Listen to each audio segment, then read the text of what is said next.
Mis papás me llevaron a un orfanato cuando tenía 5 años porque era difícil y ellos tenían problemas. Sin embargo, resultó que mi mamá ya estaba embarazada de mi hermana en ese momento. Pero más de 20 años después, me encontraron cuando ya había tenido éxito. Querían volver a llevarme con ellos y ser una familia, o eso creía yo. Pero resultó ser solo una ilusión y que solo me necesitaban por mi dinero. Finalmente pude poner todo en su lugar y dejar atrás el pasado. Recuerdo ese día con todo detalle. Tenía 5 años y agarraba con tanta fuerza mi mochila roja con dinosaurios que las correas se me clavaban en las palmas de las manos. Mis padres me dijeron que íbamos a vivir una aventura. Eso fue lo que dijo mi mamá. Sonreía, pero sus ojos no coincidían con su sonrisa. Mi papá estaba callado, mirando al frente mientras conducía. Sin radio. Sin charla trivial. Solo el zumbido del motor y mis pies pateando el respaldo del asiento. Nos detuvimos frente a un gran edificio de ladrillo con ventanas con marcos blancos. Había un parque infantil enfrente, vacío excepto por un niño que se columpiaba lentamente, solo. Pregunté si habíamos venido a jugar. Mi papá no dijo nada. Dentro, el edificio olía a papel y desinfectante. La señora de la recepción me sonrió de esa forma exagerada que tienen los adultos cuando están a punto de mentir. Mi mamá se agachó a mi lado, me colocó el pelo detrás de la oreja y me susurró, volveremos pronto, ¿de acuerdo? Espera aquí. Pórtate bien. Me besó en la frente. Mi papá me acarició la cabeza. Luego se dieron la vuelta y salieron por la puerta. Corrí tras ellos. Llegué a la puerta justo cuando se cerraba, golpeé el frío cristal con las manos y grité, «Mamá. Papá». Pero no se volvieron. Vi cómo se alejaba su auto, con las luces traseras rojas haciéndose cada vez más pequeñas hasta desaparecer. No entendía lo que había pasado. A esa edad, ¿no crees que tus padres puedan abandonarte? Me senté en ese mismo banco junto a la ventana delantera todas las mañanas durante semanas, esperándolos. Cada vez que se detenía un auto, mi corazón daba un salto, y se rompía cuando no eran ellos. Empecé a reconocer la camioneta de reparto habitual, al cartero. Ninguno de ellos traía a mis padres. Dejé de esperar junto a la ventana después de un tiempo. No porque dejara de tener esperanza, sino porque la esperanza dolía demasiado. Las noches eran lo peor. Me tumbaba en la cama, mirando al techo, preguntándome qué había hecho mal. Repasaba cada recuerdo con ellos, tratando de averiguar en qué momento les había fallado. ¿Fue cuando derramé leche sobre la alfombra? ¿Hacía demasiado ruido? ¿Era demasiado? El orfanato era funcional. No sufrí abusos ni maltratos, pero era frío en los aspectos importantes. El personal cambiaba constantemente. Aprendías a no encariñarte. Aprendías que los abrazos eran algo que había que ganarse. Si llorabas demasiado, te tachaban de difícil. Si estabas demasiado callado, te ignoraban. Yo elegí estar callado. Cuando cumplí 7 años, ya había visto a demasiados niños ir y venir. Veía cómo parejas sonrientes se llevaban a los niños pequeños. Nadie quería a los mayores. Y mucho menos al chico raro y callado que se estremecía cuando la gente lo tocaba. Entonces aparecieron Clara y George. Tenían unos 35 años. Ella llevaba un cardigan amarillo y él tenía arrugas de expresión en la cara. Vinieron un sábado. Yo estaba leyendo en un rincón, con la espalda apoyada contra la pared. La trabajadora social intentó convencerme de que saliera, pero no me moví. No confiaba en ellos. George no intentó hablar conmigo de inmediato. Simplemente se sentó en el suelo cerca de mí y empezó a leer un libro en voz alta. No me lo leía a mí, solo en voz alta. El primer capítulo de La telaraña de Carlota. Fingí no escuchar, pero oí cada palabra. Volvieron a la semana siguiente. Y a la siguiente. Hasta que, finalmente, empecé a sentarme un poco más cerca. Cuando me preguntaron si quería irme a vivir con ellos, no dije que sí. No dije nada. Pero hice la maleta. La primera noche en su casa, no dormí. Me acosté en la cama que me dieron, una cama de verdad, no un catre, con sábanas de dinosaurios y una pequeña luz nocturna con forma de luna. Me quedé mirando al techo, esperando que pasara lo peor. Que cambiaran de opinión. Pero no lo hicieron. Fueron pacientes. Tan dolorosamente pacientes. Clara me preparaba el almuerzo todos los días y le quitaba las cortezas porque una vez mencioné que no me gustaban. George me enseñó a andar en bicicleta y, cuando me caí, no se enojó. Solo me ayudó a levantarme. Seguía teniendo pesadillas. A veces seguía llorando hasta quedarme dormido. El día que cumplí 8 años, me encerré en el baño y grité que no quería una fiesta. Pensaba que las fiestas significaban adiós. Pensaba que, si los dejaba acercarse demasiado, también se irían. Pero se quedaron. Incluso cuando me derrumbé. Incluso cuando los alejé. Me llevaron a terapia. Una mujer amable con ojos bondadosos me ayudó a encontrar las palabras para expresar lo que no sabía cómo decir. Poco a poco, el hielo se rompió. Poco a poco, empecé a confiar. Clara y George se convirtieron en mamá y papá. Siempre me decían que era inteligente, y la escuela se convirtió en mi refugio. Las matemáticas encajaban en mi cerebro como las piezas de un rompecabezas. Devoraba libros. Gané premios. Mis padres asistían a todos los eventos, a todas las ceremonias. Aplaudían más fuerte que nadie. Cuando me gradué de la escuela secundaria, obtuve una beca completa para una universidad de prestigio. Llamé a Clara en cuanto me enteré. Lloró tanto que se le cayó el teléfono. La universidad fue una mezcla de trabajo duro, largas noches y confianza creciente. Hice prácticas en empresas donde mi pasado era una curiosidad, una nota al pie de página de la que evitaba hablar. Después de graduarme, conseguí un trabajo en una consultora de alto perfil. De esas en las que se llevan trajes y hay ascensores que necesitan tarjetas de acceso. El trabajo me consumía. Después de años de esfuerzo, ya no era un empleado más, sino el rostro de la empresa. A los 31 años, me convertí en director ejecutivo, CEO, de Daltoraz Analytics. La misma empresa en la que empecé como un becario asustado. Mi historia llamó la atención de los medios de comunicación.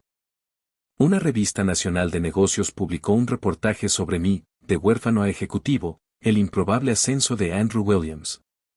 El artículo me describía como un ejemplo de resiliencia, abandonado a los 5 años, criado por unos padres adoptivos cariñosos y ahora un joven director ejecutivo, CEO, que inauguraba una nueva sucursal en Chicago. Hablé de Clara y George, de la disciplina, la estructura y los pequeños milagros de la rutina. No mencioné a mis padres biológicos, pero tampoco edulcoré la realidad. Dije, me dejaron en un orfanato cuando tenía 5 años. Esperé a unas personas que nunca volvieron. La historia se volvió viral. Estaba en mi oficina la mañana en que inauguramos nuestra sucursal de Chicago cuando Cale, mi asistente, entró. Sr. Williams, hay una pareja en la recepción. No tienen cita. Dicen que es algo personal. Estuve a punto de decirle que los mandara a irse, hasta que añadió, dicen que se llaman Rebecca y Tom Davis. Mis padres biológicos. Me quedé paralizado.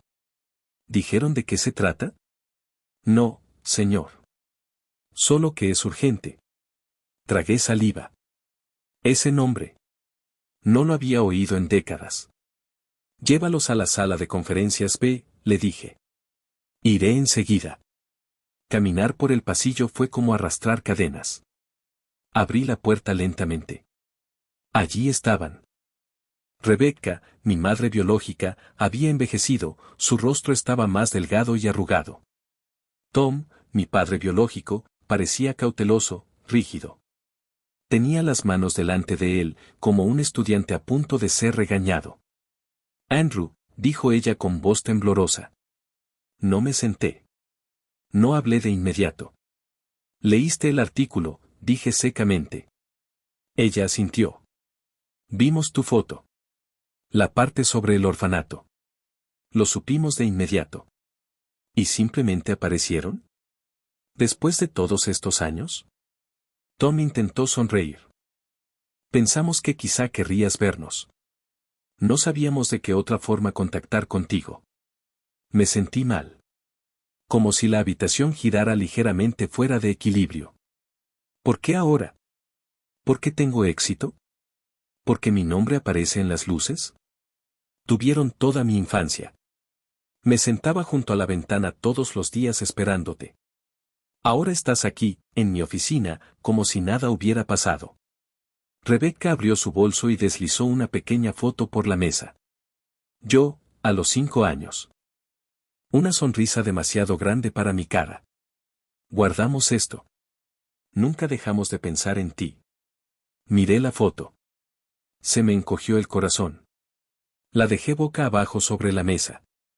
Ese niño no sabía lo que le esperaba. Pero yo sí.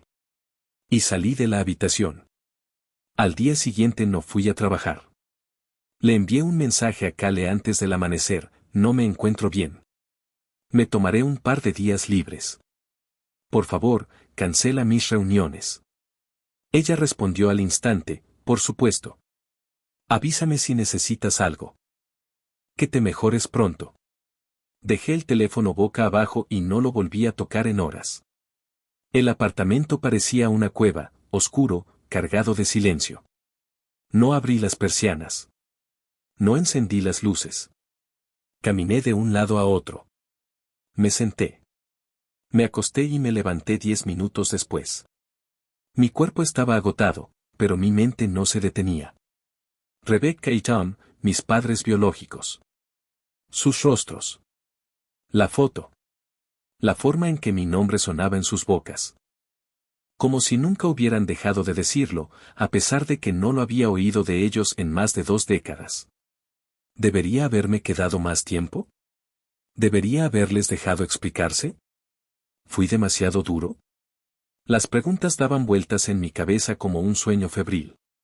Sin respuestas. Solo el eco de la duda. Preparé café y no lo bebí. Miré por la ventana, pero no registré la vista. Intenté leer, pero las palabras se veían borrosas. En cambio, recordé. Recordé el orfanato. Las paredes de color amarillo pálido. El olor a cloro y a bandejas de cafetería. La mujer que enganchaba sus llaves al cinturón y siempre me llamaba, cariño, con un tono mecánico. Recordé el banco junto a la ventana. En el que me sentaba cada mañana, esperando que ese día fuera el día en que volvieran. El día en que yo no fuera solo otro niño olvidado. Recordé cómo elegían a los otros niños. Cómo sus nuevos padres se arrodillaban para abrazarlos, riendo, llorando. Recordé sonreír para ellos aunque me sentía invisible. Y recordé a Clara y George. Su calidez. Su torpe y gentil paciencia. La noche en que grité durante horas y Clara se sentó junto a mi cama, acariciándome el cabello hasta que me dormí. ¿Y ahora? Ahora era el director ejecutivo, CEO, de una empresa. Un hombre con poder, prestigio. Pero ese niño de 5 años seguía viviendo dentro de mí, sin saber por qué no era suficiente. Apenas comía. La nevera permanecía cerrada. Bebía agua, tal vez, por costumbre. Me movía del sofá a la cama y viceversa como una sombra. El segundo día, me quedé en la ducha hasta que el agua se enfrió. Pensé en sus ojos. En lo cansados que parecían. En lo tristes. ¿Y si decían la verdad? ¿Y si realmente pensaban en mí? ¿Y si se arrepentían cada día? Era tan difícil creer que ellos también sentían dolor. Pero entonces recordé los cumpleaños que pasé mirando al techo. Las reuniones de padres y maestros en las que Clara y George se presentaban mientras yo veía a otros niños abrazar a sus mamás. Pensé en la forma en que Rebecca me había empujado esa foto. Como una prueba. Como si fuera suficiente. ¿Una foto borraría todo? Los golpes en la puerta me sobresaltaron. No esperaba a nadie. Al principio no me moví. Luego miré por la mirilla. No había nadie. Solo un sobre en el suelo. Sin nada. Sin nombre. Sin remitente. Dentro había una carta escrita a mano. Andrew. No queríamos asustarte. No sabíamos qué esperar. Quizá fue egoísta. Quizá esperábamos un milagro. Leímos tu historia. Vimos lo lejos que has llegado. Estamos orgullosos de ti. De verdad. Pero, sobre todo, lo sentimos. Por todo. Si alguna vez quieres hablar, sin compromiso, aquí estaremos. R.I.T. La leí 3 veces.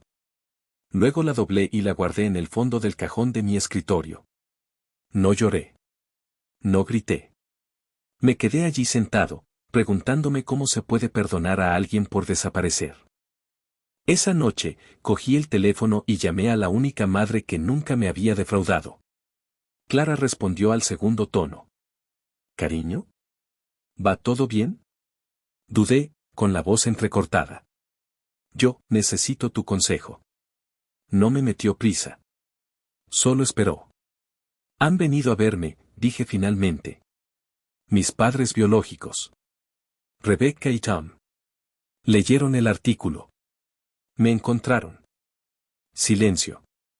Luego, un suave, ya veo. Los dejé plantados. No les dejé hablar mucho. Pero ahora no dejo de pensar. Que quizá fui demasiado fría. Quizá debería haberles escuchado. Ella respiró hondo. Andrew, solo tú puedes decidir qué tipo de paz quieres. Si escucharlos te ayuda a encontrarla, entonces hazlo. Si lo que necesitas es distancia, entonces tómala. Solo sigue tu corazón. ¿Y si no sé lo que me dice mi corazón? Entonces escucha con más atención. Y sé indulgente contigo mismo. Has llevado una pesada carga durante mucho tiempo. Está bien no estar seguro. Hablamos un poco más. Ella no me dijo lo que debía hacer. Nunca lo hacía. Pero su voz me tranquilizó. Esa noche no dormí. Di vueltas en la cama, con la mente saltando entre recuerdos y conversaciones imaginarias. Por la mañana, tomé una decisión. Saqué la carta, la releí una vez y llamé al número que Rebecca había garabateado en el reverso. Ella respondió sin aliento. Andrew. Me gustaría verlos. En algún lugar público. Por supuesto. Donde ustedes quieran. Elegimos una cafetería tranquila en el centro. Mis padres biológicos llegaron unos minutos después. Llegué temprano, me senté en un rincón e intenté no ponerme nervioso. Cuando entraron, volví a sentir esa extraña opresión en el pecho, una colisión emocional entre la familiaridad y la distancia. Se sentaron frente a mí. No hubo apretones de manos. Solo silencio. Rebecca sostenía un pequeño sobre. Tom miraba fijamente la mesa. Durante unos minutos, ninguno de nosotros habló. La incomodidad era tan densa que se podía palpar. Entonces Rebecca deslizó el sobre por la mesa. Esto es para ti, dijo. Lo abrí. Más fotografías. Descoloridas. Una mía con un disfraz de Halloween, de Batman, quizá con 5 años. Otra mía dormido en un sofá, con la boca abierta. Una foto espontánea de Tom y yo en un parque. No teníamos muchas, dijo. Pero guardamos las que pudimos. No sabía qué decir. Me limité a mirar las fotos, buscando algún indicio del amor que había anhelado durante años. Tom carraspeó. No ha sido fácil para nosotros. Después de dejarte, pasamos apuros. Los trabajos iban y venían. He tenido problemas crónicos, sobre todo de pulmones. Entrando y saliendo de hospitales. He estado trabajando a tiempo parcial, añadió Rebecca. Nada estable. Siempre nos atrasamos con el alquiler. No tenemos familia en la que apoyarnos. Me miraron, esperando. Con esperanza. Apoyándose en mi compasión. No respondí de inmediato. Solo asentí lentamente, sintiendo el peso de lo que no decían y el dolor de lo que aún no habían dicho. Nunca dijeron por qué se fueron. Nunca mencionaron la decisión. Todavía no. Doblé las fotos y las volví a meter en el sobre. Gracias, dije. Y nada más. La pregunta se me quedó en el pecho como una piedra. Pesada. Inamovible. Llevaba años allí, enterrada bajo sesiones de terapia y sonrisas forzadas. La había ensayado en mi cabeza 1000 veces. ¿Por qué? ¿Por qué me dejaste? Me pasé toda la mañana mirando el teléfono, debatiéndome entre si debía volver a llamarlos. Pero sabía que tenía que preguntárselo cara a cara. Necesitaba ver sus ojos cuando me respondieran. Quedamos en la misma cafetería. Esta vez, no llevé nada. Ni cuadernos. Ni fingimientos. Mis padres biológicos llegaron 5 minutos tarde. Tom tenía peor aspecto, pálido, lento. A Rebecca le temblaban las manos mientras sostenía su café. No perdí el tiempo. Necesito preguntarles algo, dije. Me miraron con los ojos muy abiertos. ¿Por qué lo hicieron?, pregunté con voz quebrada. ¿Por qué me dieron en adopción? ¿Qué les hizo pensar que no merecía quedarme? Rebecca bajó la mirada. Tom se frotó la nuca. Ninguno de los dos habló durante un largo rato. Finalmente, Rebecca dijo, estaba embarazada. Parpadeé. ¿Qué? Cuando te dejamos en el orfanato, dijo, casi en un susurro, acababa de descubrir que estaba embarazada de tu hermana. Estábamos arruinados. Pasando apuros. Nos entró el pánico. Pensamos que no podríamos con dos. No me miraba a los ojos. Tom apartó la mirada, avergonzado. Así que la elegiste a ella, dije. Rebecca se estremeció. La elegiste a ella en lugar de a mí. Descubriste que ibas a tener otro bebé y decidiste que yo era prescindible. Se le llenaron los ojos de lágrimas. No fue así. No, dije. Mi voz se elevó antes de que pudiera evitarlo. Me sustituiste. Antes incluso de que ella naciera. El café estaba en silencio a nuestro alrededor. Nadie nos interrumpió. Nadie se atrevió a mirar. Tom finalmente habló. No teníamos trabajo. Apenas teníamos comida.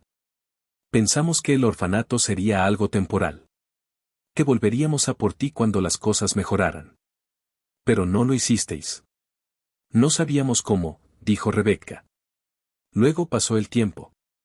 Y cuanto más esperábamos, más nos convencíamos de que estábamos haciendo lo mejor. Me recosté en mi silla, con el corazón latiendo con fuerza. Reemplazada. No solo abandonada. Reemplazada. Me dolió como nunca antes me había dolido nada. Peor que el día en que se fueron. Peor que los cumpleaños vacíos. Habían tomado una decisión consciente. Una decisión entre dos vidas. Y no habían elegido la mía. Los miré fijamente y vi a unos extraños frente a mí, no a mi familia. Vinieron aquí buscando compasión. Pero lo único que siento es furia. No porque se fueron, sino porque nunca miraron atrás. Rebecca estaba llorando. Tom parecía haber perdido el aliento. No sé si alguna vez los perdonaré, dije en voz baja. Pero necesitaba saberlo. Me levanté. El sobre con las fotos antiguas seguía en el bolsillo de mi abrigo. No me despedí. Pasaron 2 semanas. Sin mensajes. Sin llamadas. Sin visitas. Solo silencio. Empecé a creer que se había acabado, que habían dicho lo que tenían que decir y habían vuelto a desaparecer, esta vez para siempre. No sabía si ese pensamiento me reconfortaba o me decepcionaba. Entonces, una noche, mi teléfono vibró. Era un mensaje de Rebecca. Andrew, siento contactarte así. Sé que las cosas han sido difíciles. Pero tu padre está en el hospital. Es grave. No podemos pagar el tratamiento. No sabíamos a quién más pedirle ayuda. Leí el mensaje 2 veces. Luego, una tercera vez. Era la primera vez que me pedían algo. No sé qué me llevó a actuar. Quizás fue la palabra, hospital. Quizás fue algo más profundo. Quizás todavía me aferraba al más mínimo hilo de responsabilidad, si no como hijo, al menos como ser humano. Envié una breve respuesta, ¿qué hospital? Ella respondió de inmediato. Transferí el dinero discretamente, tomé mi abrigo y crucé la ciudad en auto. El hospital era viejo y gris, escondido detrás de un centro comercial vacío. En el interior, las luces eran intensas y las paredes demasiado blancas. El aire olía a cloro y plástico desgastado. Le pregunté a la enfermera de recepción por mi padre biológico, Tom Davis. Me indicó la habitación 314. El trayecto por el pasillo me pareció más largo de lo que era. Cada paso sonaba fuerte, cada esquina era una vacilación. Justo fuera de la habitación, había una mujer sola.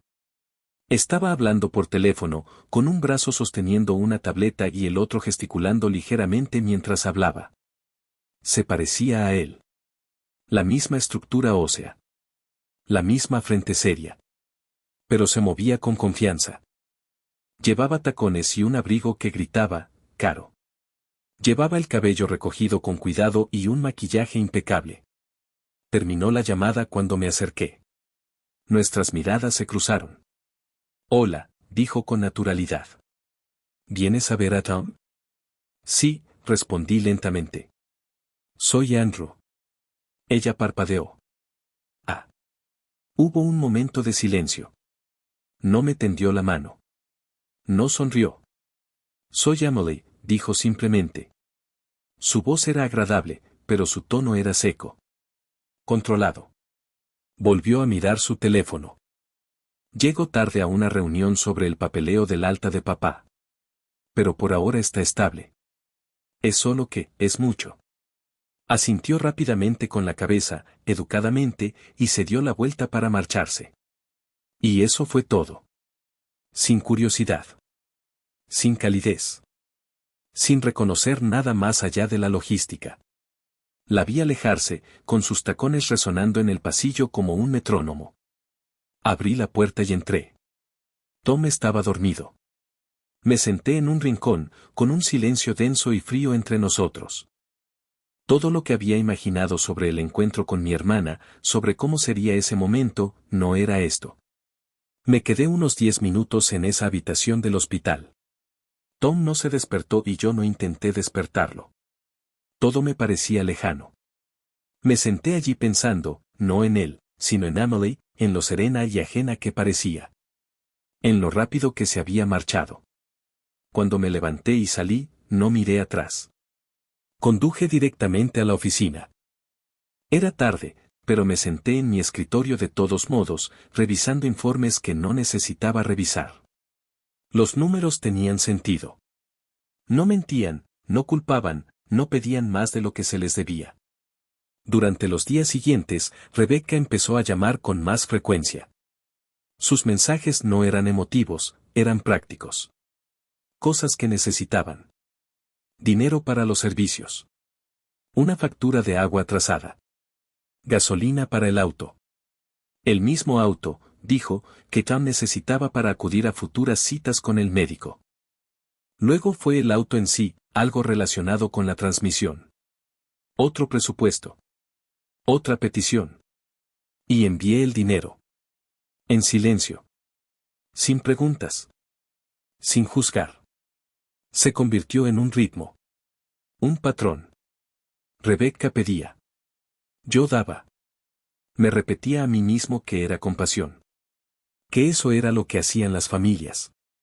Que tal vez, poco a poco, algo real se estaba formando de nuevo. A veces me daba las gracias. A veces solo decía, estamos muy orgullosos de ti. Y yo me permitía creerlo.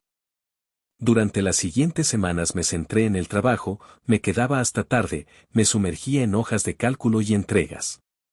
Mis padres biológicos seguían enviándome mensajes de texto. Mensajes ligeros, casuales. Querían volver a vernos. Pero ahora están en casa. Me sorprendió. Significaba algo. Al principio pensé que tal vez estaban preparando una sorpresa, ya que mi cumpleaños era en 2 días. Me alegré, creí que ella recordaba en su cumpleaños como ese niño pequeño se consolaba con la esperanza. Dije que sí. Pensé que tal vez estaba siendo demasiado duro. Tal vez había algo que valía la pena salvar. Esta vez, nos reunimos en su apartamento. Era pequeño, anticuado, desordenado, pero habitable. Mi madre biológica, Rebecca, había preparado café. Mi padre biológico, Tom, parecía más relajado. Tenían fotos sobre la repisa de la chimenea.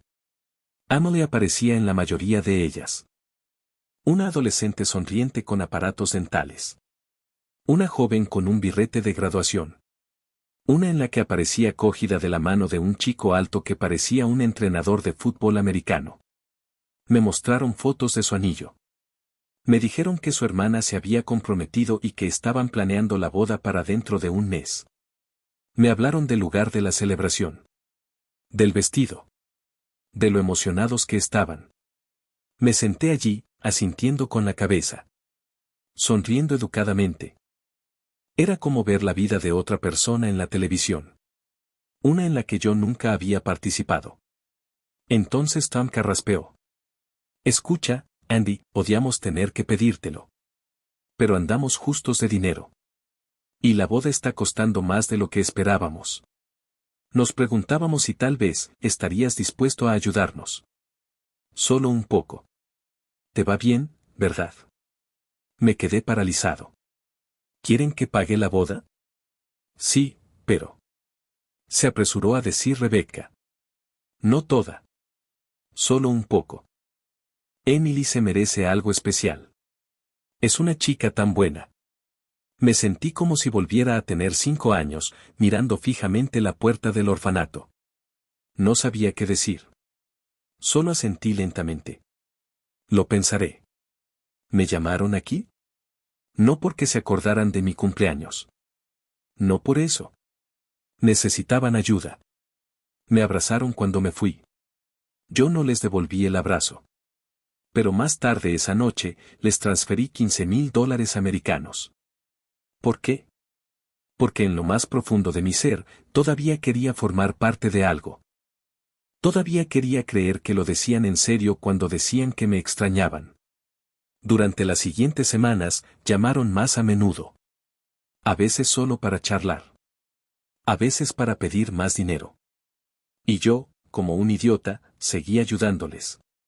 2 días después, recibí un correo electrónico de Emily. Sé que las cosas están raras. No conozco toda la historia, pero me gustaría mucho que quedáramos algún día. Solo nosotros dos. Sin padres. Solo nosotros dos. Lo pensé durante días. Hablé con Clara al respecto. Ella me escuchó, como siempre hacía. Nunca me dijo qué hacer. Solo me recordó que yo tenía valor. Que no tenía que ganarme el amor de nadie con dinero.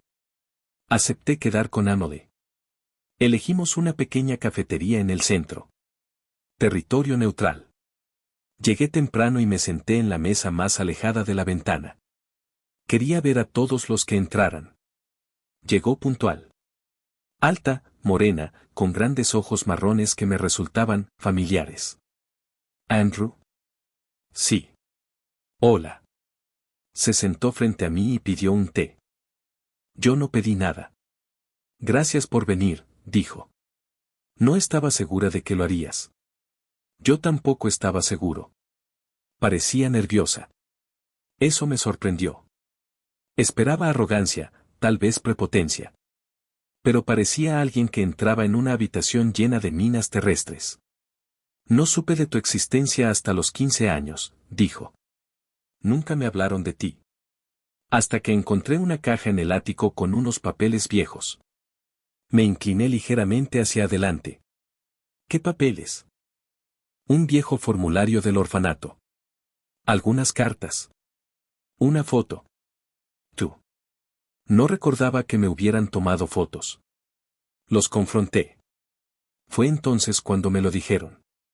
Que primero te tuvieron a ti, pero las cosas eran difíciles y no podían manejarlo. No dije nada. No estaba seguro de lo que sentía. Ira. Tristeza. Confusión. Les pregunté por qué nunca me lo habían dicho. Mi madre biológica dijo que no quería que me sintiera culpable. Mi padre biológico dijo que era más fácil seguir adelante. Esa última frase me impactó más de lo que pensaba. Ella bajó la vista hacia su té.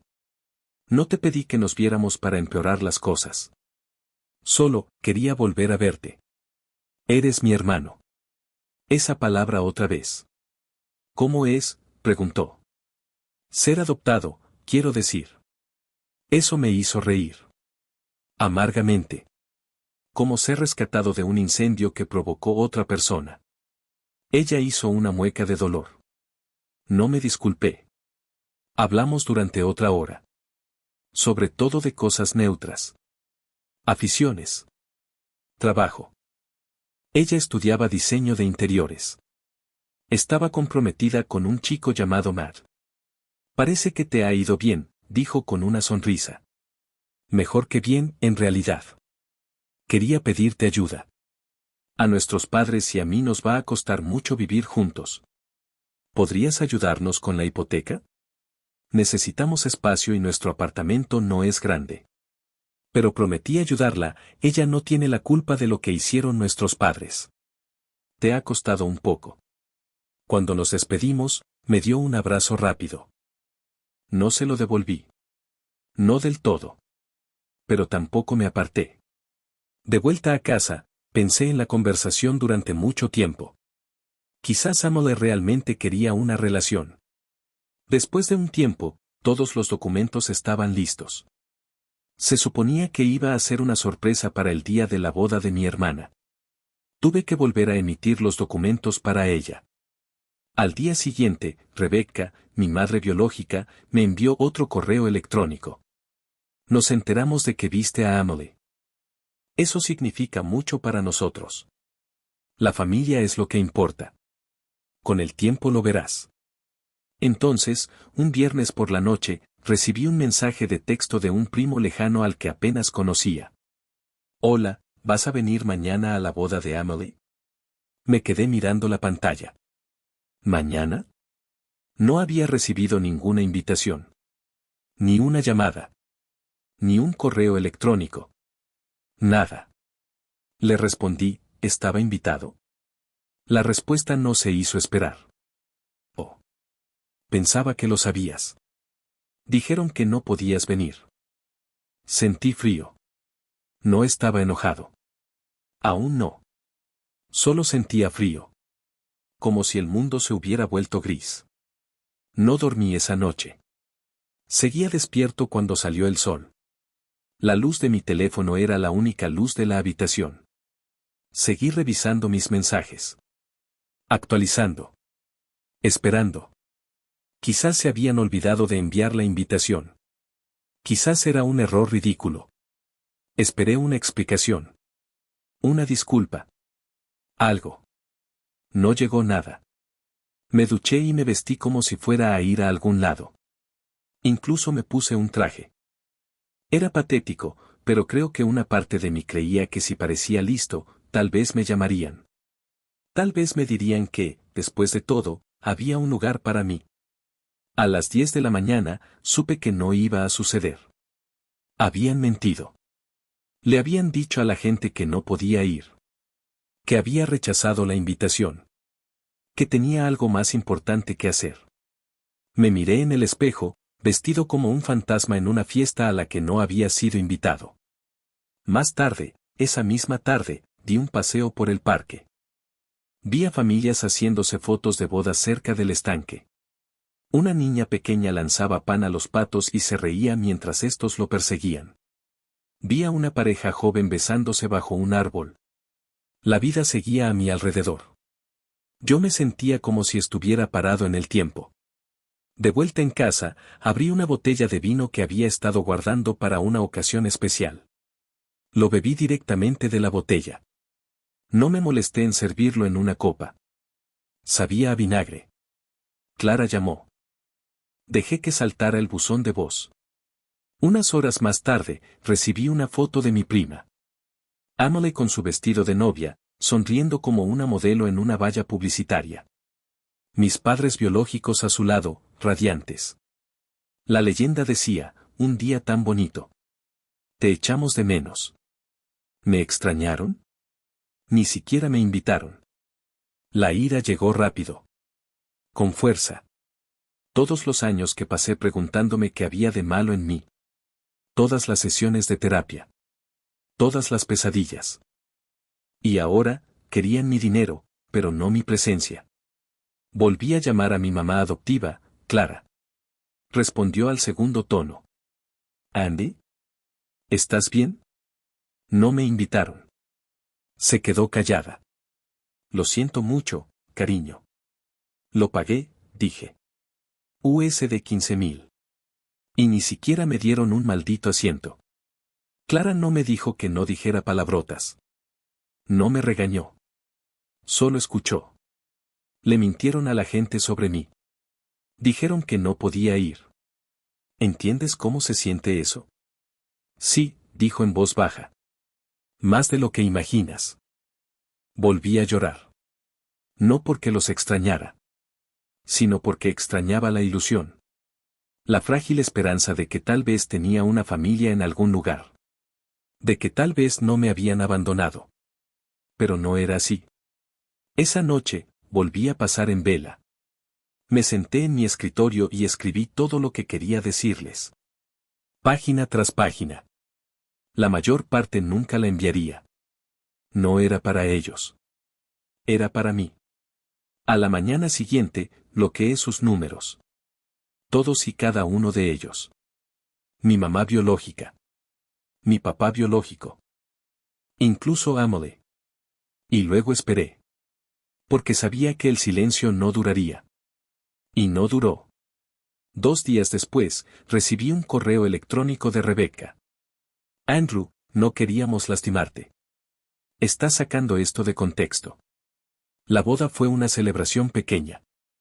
Solo invitamos a familiares y amigos cercanos.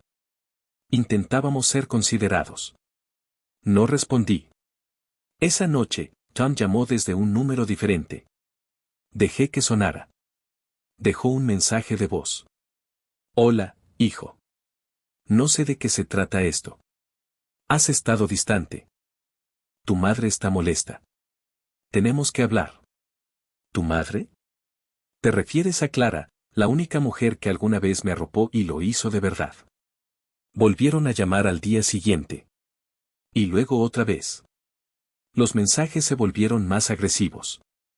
Más desesperados. Y entonces llegó la culpa. ¿Cómo puedes hacernos esto? Somos tu familia. Hemos luchado. Solo intentamos mantener las cosas en orden. ¿Te va tan bien? ¿Podrías ayudar? Ayudar. Eso era lo único que realmente querían. Familia. Esa palabra solía significar algo para mí. Significaba cuentos antes de dormir y panqueques los sábados. Significaba la suave voz de Clara y el torpe baile de George en la cocina. Significaba seguridad. ¿Ahora? Sonaba como una exigencia.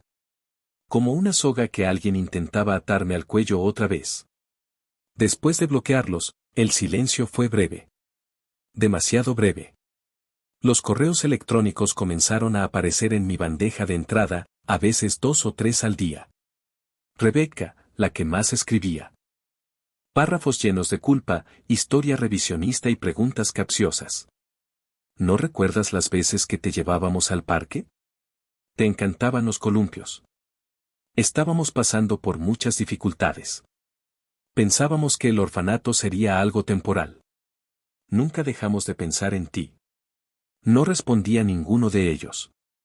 Pero leí cada palabra. Odiaba haberlos leído. Odiaba que una parte de mí quisiera que su versión de la historia fuera cierta. Cuando tenía 12 años, llevaba la cuenta de cada dólar que me daba Clara. El dinero para el almuerzo, los pagos por las tareas domésticas, las monedas que encontraba en la acera. Hacía gráficos, codificados por colores y precisos. Era el único control que tenía después de una vida que comenzó con el abandono. Ese hábito volvió. Abrí una hoja de cálculo llamada Transacciones y enumeré todos los pagos que había enviado a Rebecca y Tom.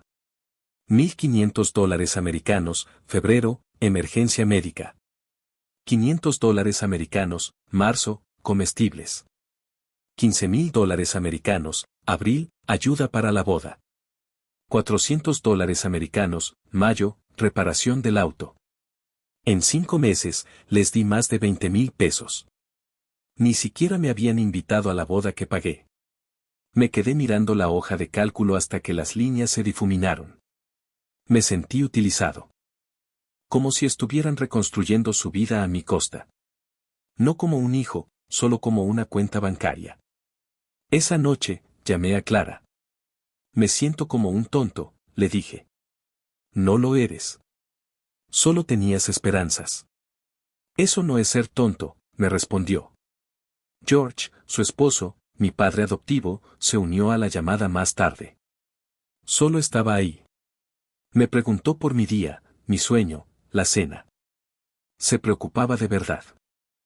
Antes de colgar, Clara dijo, el hecho de que alguien comparta tu sangre no significa que se merezca tu corazón. Una semana después, recibí una carta. Escrita a mano. Certificada. De ellos. Dentro había una lista de quejas. No serías quien eres sin nosotros. Te dimos la vida. Eras difícil. No tuvimos otra opción. La leí 3 veces. Luego la destruí. Esa noche, añadí una última entrada a mi hoja de cálculo. $0 americanos. 00, junio, dignidad. Cerré el archivo.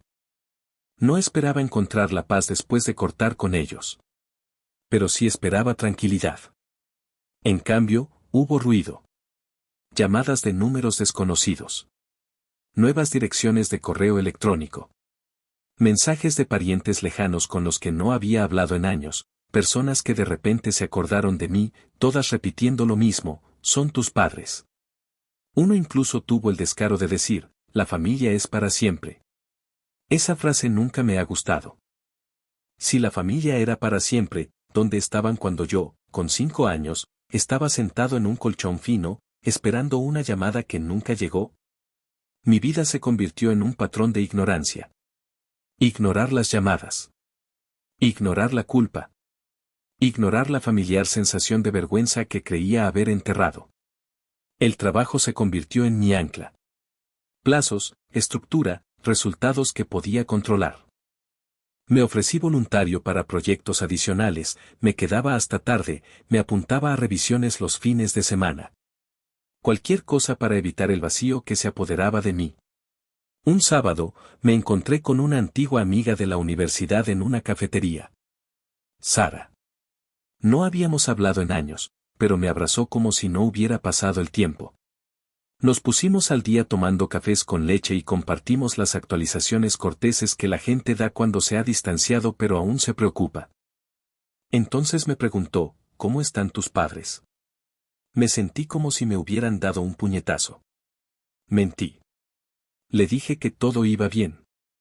Ella sonrió, me tocó la mano y dijo, siempre has tenido los mejores padres. Clara y George eran como los padres de la tele.